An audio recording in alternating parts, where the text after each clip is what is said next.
Good morning student. हमारा अगला point है भूकंपीय तरंगे। चलिए शुरू करते हैं। भूकंपीय तरंगे, ये जो भूकंपीय तरंगे होती हैं ये क्या होती हैं? सभी प्राकृतिक भूकंप स्थल मंडल में ही आते हैं। इसी अध्याय में आगे आप पृथ्वी की विभिन्न परतों के बारे में पढ़ेंगे। हम आगे देखेंगे कि पृथ्वी के अंदर जो अलग अलग भागों में अलग अलग परतें हैं उनके बारे में भी देखेंगे।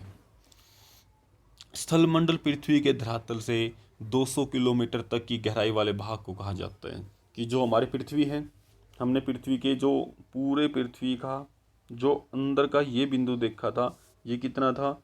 6300 समथिंग जो भी कुछ था वो था। तो उसमें से जो 200 किलोमीटर है, यहाँ से जो 200 किलोमीटर का एरिया है, इसको बोला जाता है धरातल। सतह पर पहुंचने वाली भूतरंगों को अभिलेखित करता है, मतलब उनको इसको पहचानने में जानने में मदद करता है। भूकंपीय तरंगों का अभिलेखन दिखाया गया है। यह वक्र तीन अलग बनावटी वाली तरंगों को प्रदर्शित करता है। बुनियादी तौर पर भूतरंगे दो प्रकार की होती हैं। एक भूगर्भ तरंगे जिनको बॉडी वेव्स कहते हैं, दूसरे होते हैं धरातलीय तरंगे जिनको सरफेस वेव्स कहा जाता है। इनको अलग अलग से दो प्रकार की वेव से दिखाया गया है। भूगर्भ तरंगे उद्गम केंद्र से ऊर्जा के विमुक्त होने के बाद पैदा होती है।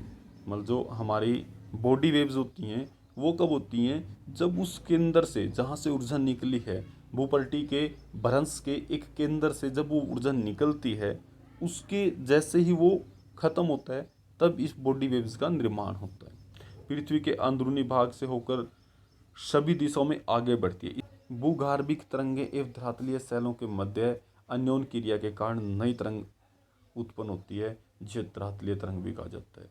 हमारे मतलब जो ये तरंगे पैदा हो गई, भूगर्भिक तरंगे और धरातलीय सेलों के मध्य जो हमारे पृथ्वी के 200 किलोमीटर का एरिया, उसके बीच जो एक नई क्रिया और एक नई तरंग उत्पन्न होती है, उस तरंग को कहा जाता है धरातलीय तरंग।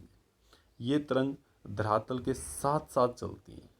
तरंगों का वेग अलग अलग धनात्मक वाले पदार्थों से होकर गुजरने पर परिवर्तित हो जाता है, लगातार बदलता रहता है।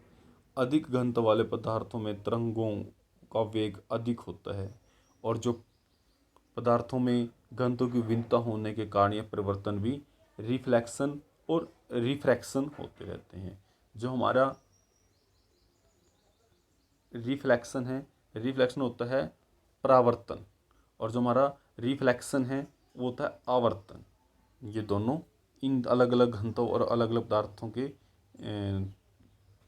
डेंसिटी से मापे जाते हैं, जिससे इन तरंगों की दिशाएं बदलती रहती हैं।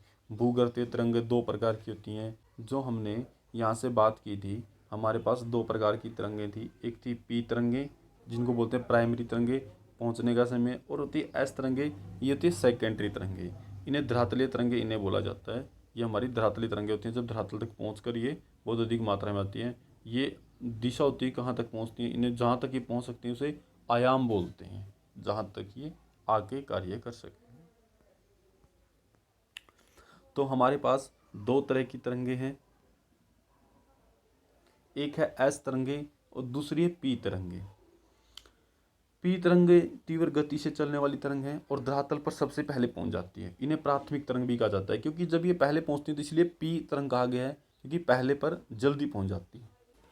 पी तरंगें ध्वनि तरंग जैसी होती हैं।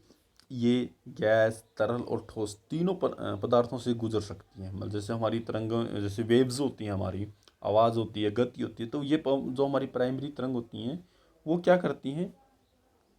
वो तीनों पदार्थों से गुजर सकती हैं, चाहे वो पदार्थ हमारे गैस के रूप में हो, लिक्विड के रूप में हो, या एक ठोस के रूप में हमारे पास हो, तीनों से गुजर सकती हैं। एस तरंगें धरातल पर कुछ समय अंतराल बाद पहुंचती हैं। इन्हें द्वितीयक तरंग कहा जाता है। एस तरंग के विषय में एक महत्वपूर्ण तथ्य यह है, ये केवल ठोस पदार्थों के मध्य से ही चलती हैं। एस तरंग एक महत्वपूर्ण विशेषता यह है कि इसी विशेषताओं ने वैज्ञानिकों ने भूगर्भिक संरचना समझने में मदद की है। जो हमारा परावर्तन है, रिफ्लेक्शन है, इससे तरंगे प्रतिध्वनित होकर वापस लौट आती हैं, और जबकि अवतरण रिफ्रैक्शन से तरंगे कई दिशा में चली जाती हैं, मतलब अलग अलग हिस्सों में बट जाती हैं।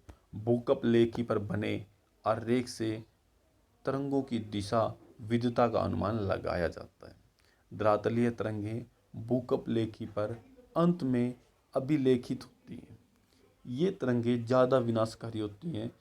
इनसे सेल विस्थापन होता है और इमारतें गिर जाती हैं। जब भूकंप लेखी तरंगों को हम अलग दिशा का अनुमान लगाते हैं तो ये धरातल के ऊपर आने के बाद विनाशकारी हो जाती हैं। ये अलग दिशा में विस्थापन करती हैं और इनके विस्थापन से क्या होता है, बड़ी बड़ी इमारतों का गिरना, बिल्कुल इनका आपस में धरती का हिल जाना इसी तरंगों की सहायता से हो पाता है, क्योंकि वो अलग दिशा में बढ़ जाती है और अलग अलग दिशा से फैलना शुरू कर देती है।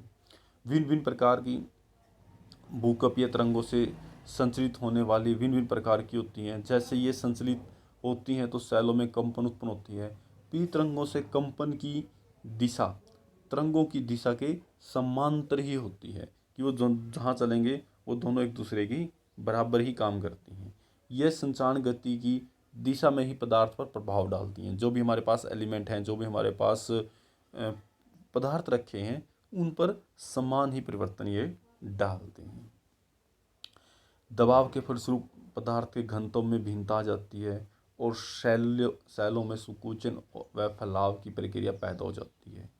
अन्य तीन तरह की तरंगें संचारण गति के समकोण दिशा में कंपन पैदा करती हैं। ऐसी तरंगें ऊर्ध्व तल से धरातल की दिशा में समकोण पर कंपन पैदा करती हैं। समकोण क्या होता है? 90 डिग्री का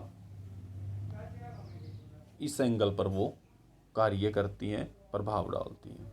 धरातलीय तरंगें सबसे अधिक विनाशकारी होती हैं, क्योंकि जब ये धरातल पर पहुंचती हैं तब ये वहाँ भी बहुत ज़्यादा नुकसान पहुंचा देती हैं। छाया क्षेत्र का उद्भव भूकंप लेखी यंत्र पर दूर स्थानों से आने वाली भूकंपीय तरंगें अभिलेखित की जाती है, मतलब मापा, इस यंत्र के द्वारा इसको मापा जाता है। ये भूकंप तरंग पी तरंग के पहुंचने से पहले दर्ज करते हैं और एस तरंग के अभिलेखन नहीं करते। अतः वैज्ञानिकों का मानना है कि भूकंप अधिकेंद्र से 105 डिग्री और 145 डिग्री के बीच का क्षेत्र होता है, जहां कोई भी भूकंपीय तरंगें अभिलेखित नहीं होती। दोनों प्रकार की तरंगों का छाया क्षेत्र कहलाता है। चलिए हम इसको एक चित्र से देखते हैं कि हमारे पास ये मापक है, और जब ये हमारा जो चित्र है आप देख पा रहे हो इसको, कि यहाँ इन्होंने बताया है कि जो मान लेते हैं हमारा ये क्षेत्र जो यहाँ से शुरू हुआ था, यहाँ से मान लेते हैं यहाँ से हमारी कोई तरंग का उद्भव हुआ, तो यहाँ से लेके ये 105 डिग्री, फिर इनके बीच से 145 डिग्री तक की जितनी भी अक्षेत्र बनते हैं, जैसे हमारा 105 डिग्री का ये क्षेत्र बन गया, तो इनसे और हमारे धरातल तक जहाँ तक भी ये निकल सकती हैं, ये जो अक्षेत्र आपने देखा है ये इसका छाया क्षेत्र होता है। इसी प्रकार इस साइड की जो तरंगें होती हैं इनका क्षेत्र भी इसी प्रकार से छायत या बना होता है। इन तरंगों को कहा जाता है, क्योंकि ये पूरी पृथ्वी के 105 डिग्री से लेके 145 डिग्री के बीच का ही जो अक्षेत्र बनाती हैं, इन्हें कहा जाता है सैडल जोन। 105 डिग्री से परे पूरे क्षेत्र में एस तरंग नहीं पहुंच पाती। एस तरंग का छाया क्षेत्र पी तरंग के छाया क्षेत्र से अधिक विस्तृत होता है। भूकंपीय अधिकेंद्र के 105 से 145 तक पी तरंगों का छाया क्षेत्र एक पट्टी के रूप में पृथ्वी के चारों तरफ प्रतीत होता है, और एस तरंगों का छाया क्षेत्र केवल विस्तार में पड़ा है, वरना यह पृथ्वी के 40% भाग से भी अधिक है। अगर आपको भूकंप अधिकेंद्र का पता हो तो आप किसी भी भूकंप छाया क्षेत्र अंकित कर सकते हैं। अगर आपको पता चल जाए कि भूकंप इस केंद्र से, इस बिंदु से शुरू हुआ है, तो अंदाज़ा लगाया जा सकता है कि वो कहाँ कहाँ तक जाएगा और किन किन क्षेत्रों के अंदर विनाश कर सकता है। बाकी का देखेंगे नेक्स्ट वीडियो में। Thank you.